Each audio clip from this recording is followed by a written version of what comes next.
Hello. I first heard this story when I was 6 and it was read to me by my nanny, Miss Poultry. Miss Poultry was almost 7 feet tall, very skinny, and had hair that jutted out at the top. I called her Miss Palm Tree. One day, my mother told me that Miss Poultry was leaving because she'd fallen in love and was getting married. I wondered how this could happen because for years she'd spent every moment with us. My mother explained to me that when Miss Poultry was in high school, a boy had proposed to her, but she had declined because he was young and she thought it was just a crush. So, to prove himself serious, the boy declared that he would mail her a love letter every day for 10 years. And so he had.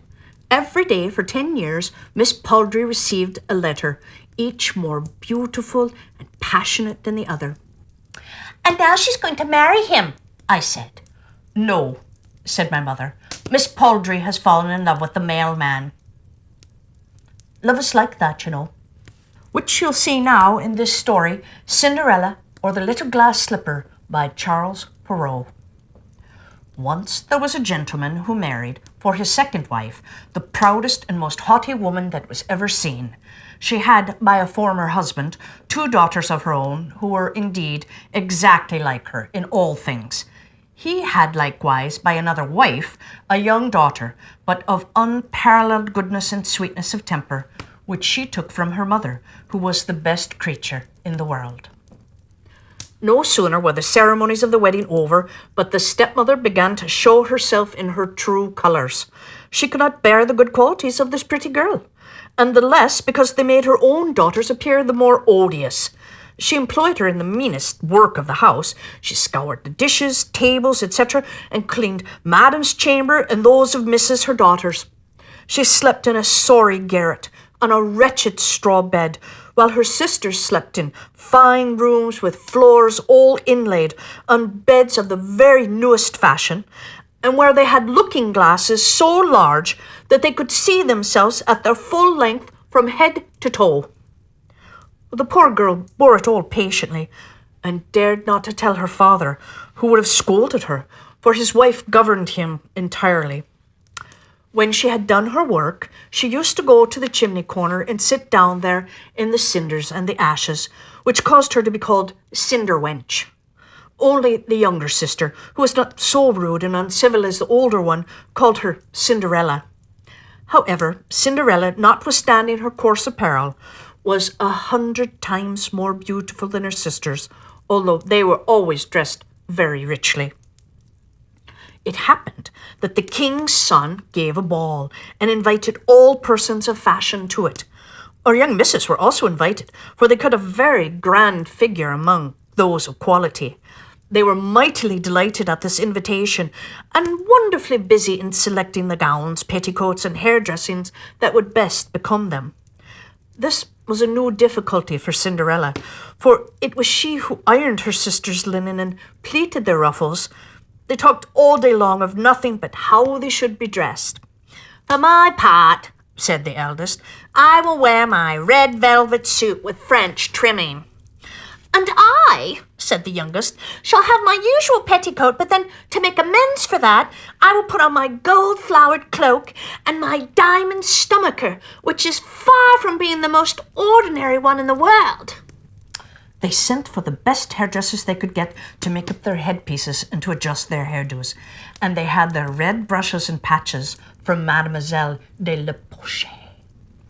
They also consulted Cinderella in all these matters, for she had excellent ideas, and her advice was always good. Indeed, she even offered her services to fix their hair, which they very willingly accepted. As she was doing this, they said to her, "Cinderella, would you not like to go to the ball?" "Alas," said she, "you only jeer me. It's not for such as I am to go to such a place." "You're quite right," they replied. "It would make the people laugh to see a cinder wench at a ball." Anyone but Cinderella would have fixed their hair awry, but she was very good and dressed them perfectly well. They were so excited that they hadn't eaten a thing for almost 2 days.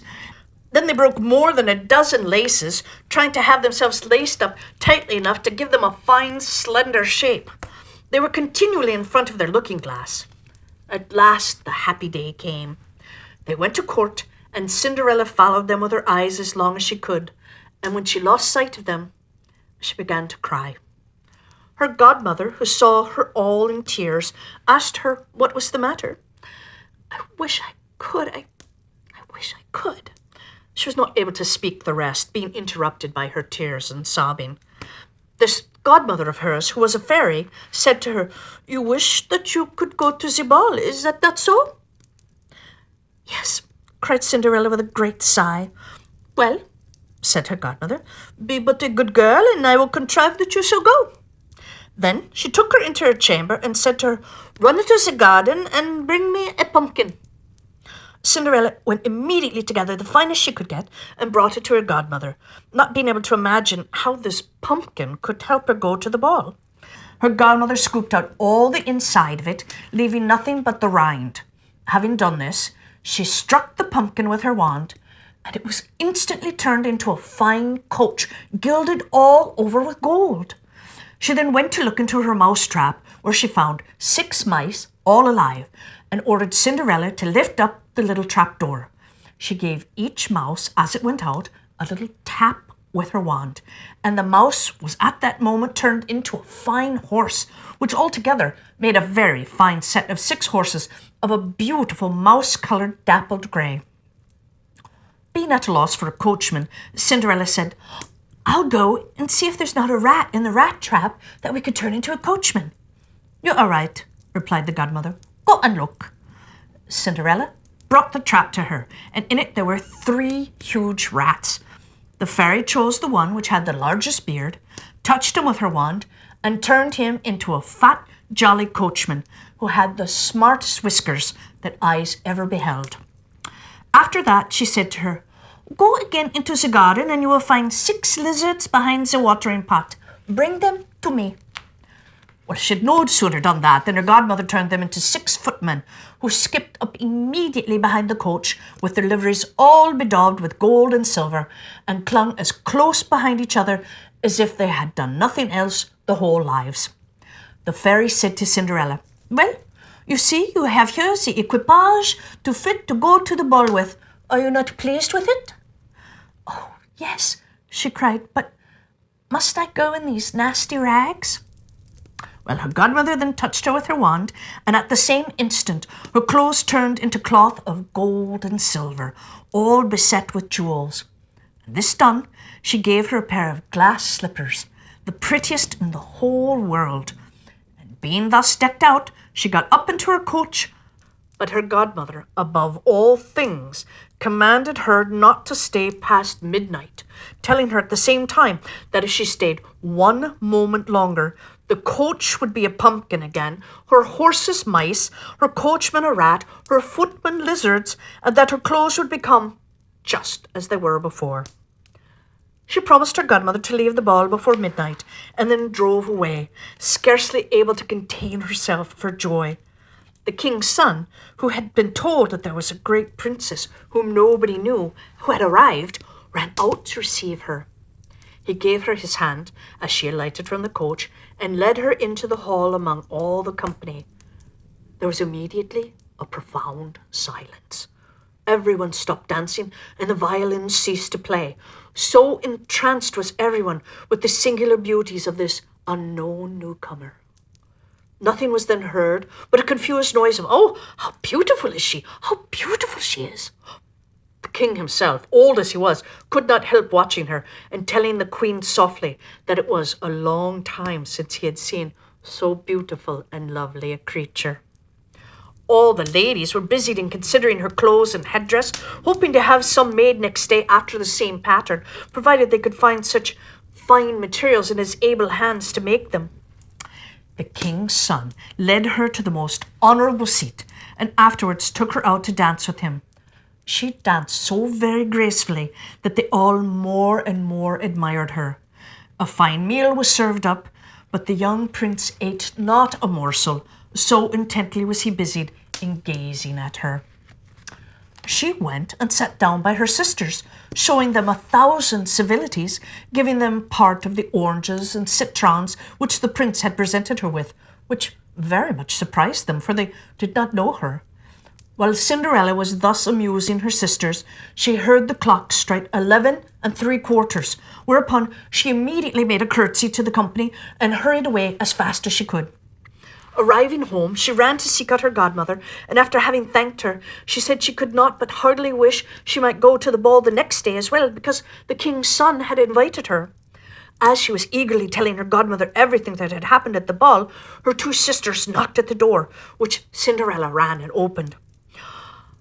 "Oh, you stayed such a long time," she cried, gaping, rubbing her eyes, and stretching herself as if she'd been sleeping. She had not, however, had any manner of inclination to sleep while they were away from home. "If you had been at the ball," said one of the sisters, "you would not have been tired with it. The finest princess was there, the most beautiful that mortal eyes have ever seen. She showed us 1,000 civilities and gave us oranges and citrons." Cinderella seemed very indifferent in the matter. Indeed, she asked them the name of the princess, but they told her they did not know it, and that the king's son was very uneasy on her account and would give all the world to know who she was. At this, Cinderella, smiling, replied, "She must then be very beautiful indeed. How happy you have been! Could I not see her? Oh, dear Charlotte, do lend me your yellow dress which you wear every day." "Yes, to be sure," cried Charlotte. "Lend my clothes to such a dirty cinder wench as you? I should be such a fool." Cinderella, indeed, well expected such an answer, and was very glad of the refusal, for she would have been sadly put to it if her sister had lent her what she'd asked for jestingly. The next day, the 2 sisters were at the ball, and so was Cinderella, but dressed even more magnificently than before. The king's son was always by her, and never ceased his compliments and kind speeches to her. All this was so far from being tiresome to her, and indeed she quite forgot what her godmother had told her. She thought that it was no later than 11 when she counted the clock striking 12. She jumped up and fled, as nimble as a deer. The prince followed, but could not overtake her. She left behind one of her glass slippers, which the prince picked up most carefully. She reached home, but quite out of breath, and in her nasty old clothes, having nothing left of all her finery but one of her little slippers, the mate to the one that she had dropped. The guards at the palace gate were asked if they had not seen a princess go out. They replied that they had seen nobody leave but a young girl, very shabbily dressed, and who had more the air of a country wench than a gentlewoman. When the 2 sisters returned from the ball, Cinderella asked them if they had been well entertained, and if the fine lady had been there.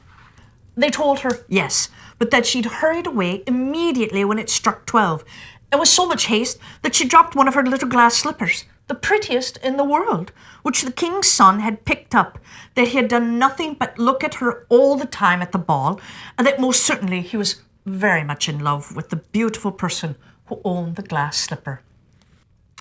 What they said was very true, for a few days later the king's son had it proclaimed by sound of trumpet that he would marry her whose foot this slipper would just fit. They began to try it on the princesses, then the duchesses, and all the court, but in vain. It was brought to the 2 sisters, who did all they possibly could to force their foot into the slipper, but they did not succeed. Cinderella, who saw all this, and knew it was her slipper, said to them laughing, "Oh, let me see if it will fit me." Her sisters burst out laughing and began to banter with her. The gentleman who was sent to try the slipper looked earnestly at Cinderella, and finding her very handsome, said that it was only just that she should try as well, and that he had orders to let everyone try. He had Cinderella sit down, and putting the slipper to her foot, he found that it went on very easily, fitting her as if it had been made of wax. Her 2 sisters were greatly astonished, but then even more so when Cinderella pulled out of her pocket the other slipper and put it on her foot. And then in came her godmother and touched her wand to Cinderella's clothes, making them richer and more magnificent than any of those she had worn before. And now her 2 sisters found her to be that fine, beautiful lady whom they had seen at the ball, and they threw themselves at her feet to beg pardon for all the ill treatment that they had made her undergo. Cinderella took them up, and as she embraced them, said that she forgave them with all her heart, and wanted them always to love her. She was taken to the young prince, dressed as she was. He thought she was more charming than before, and a few days after married her. Cinderella, who was no less good than beautiful, gave her two sisters lodgings in the palace, and that very same day matched them with two great lords of the court. Moral. Beauty in a woman is a rare treasure that will always be admired. Graciousness, however, is priceless and of even greater value. And this is what Cinderella's godmother gave to her when she taught her to behave like a queen. Young women, in the winning of a heart, graciousness is more important than a beautiful hairdo. It is a true gift of the fairies. Without it, nothing is possible. With it, one can do anything. The end.